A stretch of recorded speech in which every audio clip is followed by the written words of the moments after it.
Mos e teproni me konsumin e patateve të skuqura, shkaktojnë këto sëmundje.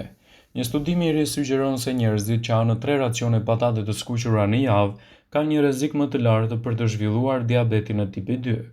Studiuesit zbuluan se ata që konsumojnë në sasi të ngjashme të patateve të zjera të pjekura ose pure patatesh nuk janë të rrezikuar si më të tjerët.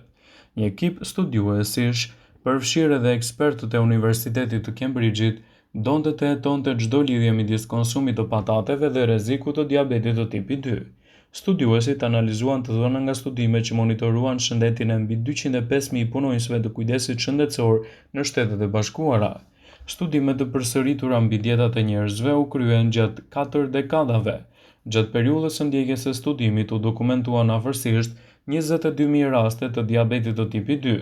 Patatet e skuqura përmbajnë shumë karbohidrate kryesisht të përpunuara, ka si soja të futen në kategorinë e ushqimeve të këqija që nxisin mbi peshën dhe problemet të sheqerit.